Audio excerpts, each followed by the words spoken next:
Electricity, गाडीहरू र सम्पूर्ण उद्योगहरू बन्द भएको संसारमा तपाईँ हुनुहुन्छ भने तपाईँले कस्तो महसुस गर्नुहुन्छ होला? हो, यदि जीवाश्म इन्धनहरू रातारात गायब भयो भने यस्तै नै हुनेछ। यो कुनै काल्पनिक कुरा नभएर आजको हाम्रो वास्तविकता हो। मानिसहरूले यसरी भन्ने गर्दछन्, जीवाश्म इन्धन, ऊर्जा, शक्ति र समस्या। तर यस्तो किन भनिएको होला? आउनुहोस् यसबारे छलफल गरौँ। तपाईहरू सबैलाई स्वागत छ हाम्रो यस फ्री च्यानलमा, जहाँ हामी हाम्रो वरपरको वातावरणलाई हरियाली बनाई जलवायु परिवर्तनसँग लड्नेछौँ।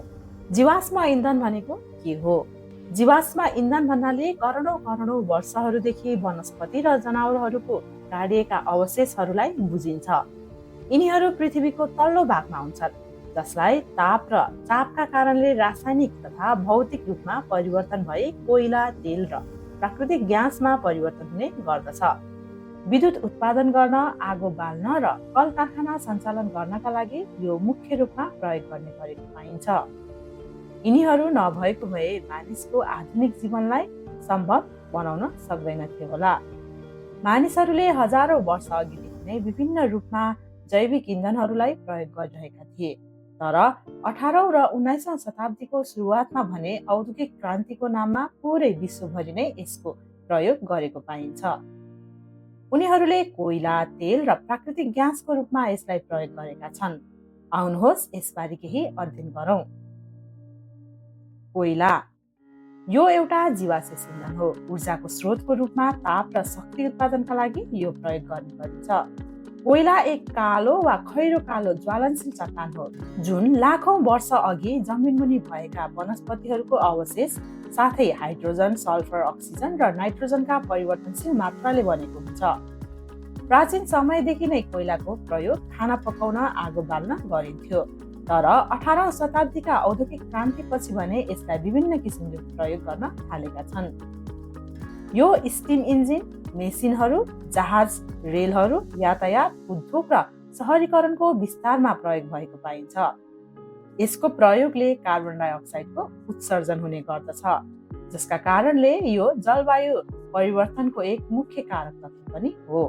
त्यसै गरी तेल, पेट्रोल, डिजेल, मट्टीतेल आदि तेलहरू हुन्, जुन प्राचीन समयदेखि नै विभिन्न किसिमका प्रयोजनका लागि फरक किसिमले प्रयोग हुँदै आइरहेको छ। तर 18औं शताब्दीको औद्योगिक क्रान्तिपछि भने यसको प्रयोग इन्जिनहरू, यातायातका साधनहरू चलाउनका लागि बढी प्रयोग हुँदै गइरहेको छ। र अन्तिममा रहेको छ प्राकृतिक ग्यास।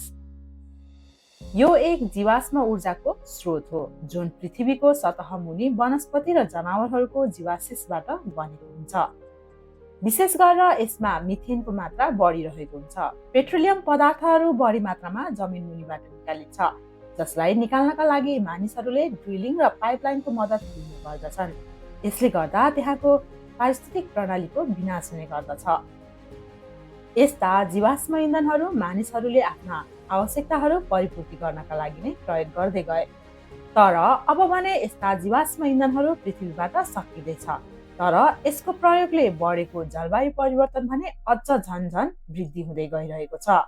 यहाँ एउटा प्रश्न पनि छ कि हामी मानव जातिले यसको प्रयोग गरे बापत के मूल्य तिरिरहेका छौँ त? जीवाश्म इन्धनहरू जलाउँदा कार्बन डाइअक्साइड निस्किन्छ, जुन जलवायु परिवर्तनको एउटा मुख्य चालक हो। हामी जति धेरै यसलाई प्रयोग गर्छौँ, यसले त्यति नै धेरै हरितगृह ग्यासको मात्रा बढाउने काम गर्दछ। फलस्वरूप यसले पृथ्वीको तापक्रमलाई पनि बढाउँदै लान्छ, जसका कारण पृथ्वीमा रहेका विभिन्न किसिमका मौसमी फेरबदलहरू र जलवायु परिवर्तनका विभिन्न असरहरू देखिँदै आइरहेको छ। साँच्चै नै भन्नुपर्दा तेलहरू पोखिँदा हाम्रो महासागरहरू एकदमै विषाक्त भएका छन्। कोइला र ग्यासको प्रयोगले वायु प्रदूषण बढेको छ। अर्को मुख्य समस्याको कुरो यो छ कि जीवाश्म इन्धनहरू पृथ्वीबाट सकिँदै गइरहेका छन्। विज्ञहरूले अनुमान गर्छन् कि हाम्रो हालको दरमा हामीसँग लगभग 50 वर्षमा तेल र 60 वर्षमा प्राकृतिक ग्यास र लगभग 100 वर्षमा कोइला सम्पूर्ण रूपमा समाप्त हुन सक्छन्। त्यो लामो समय जस्तो लाग्न सक्छ, तर अहिलेको हाम्रो जीवाश्म इन्धनमा भर पर्ने बानीको कारणले यो समय झन छिट्टो घटिरहेको छ। जसका कारणले हामीले सोचेभन्दा छिटो छिटो जीवाश्म इन्धनहरू सकिँदै गइरहेका छन्। फलस्वरूप आपूर्ति घट्दै जाँदा मूल्यहरू बढ्दै गएका छन्। यसले अर्थतन्त्रहरूमा पनि समस्या निम्त्याइरहेको छ। अब कुरो यो हुन्छ कि अब भविष्यमा हामी मानव जातिहरू जीवाश्म इन्धन बिना बाँच्न सक्छौँ त? त्यसो भए अब समाधान के हो त? अवश्य नै यसको एउटा मात्र समाधान छ, नवीकरणीय ऊर्जा, जसले जलवायु परिवर्तन कम गर्नमा पनि सहायता दिने गर्दछ। सौर्य, वायु र जलविद्युत उपयुक्त प्रतिस्थापित ऊर्जाहरू हुन् जसले लामो समय साथ दिन्छ र यो सस्तो पनि हुने गर्दछ। धेरै देशहरूले पहिले नै नवीकरणीय ऊर्जालाई प्रयोग गरिरहेका छन्, तर के यो छिटो भइरहेको छ त? सत्य कुरा यो हो कि हामी जीवाश्म इन्धनबाट टाढा जाँदैछौँ, तर यसको लागि विश्वव्यापी प्रयास गर्न आवश्यक छ। सरकारहरू, उद्योगहरू र तपाईँ र हामी जस्ता मानिसहरूबाट प्रयास गर्न आवश्यक छ। जस्तै हामीले सकेसम्म सार्वजनिक यातायात, साइकल वा पैदल यात्रा गर्नुपर्छ। घरमा एलइडी लाइट्स, बल्बहरूको प्रयोग गर्नुपर्छ किनकि यिनीहरूले कम ऊर्जा प्रयोग गर्छन्। त्यसै गरी फोहोरहरूको उचित व्यवस्थापन तथा कम प्रयोग गर्न आवश्यक छ। हाम्रो घरबाट कम फोहोर निस्किन्छ भने मात्र वातावरणमा पनि प्रदूषण कम हुने गर्दछ। प्लास्टिकका सामानहरू पूर्ण प्रयोग गरे बापत उद्योगहरूले पनि कम मात्रामा उत्पादन गर्दछन्, जसले जीवाश्म इन्धनको थोरै मात्रामा पनि कम प्रयोग हुन्छ।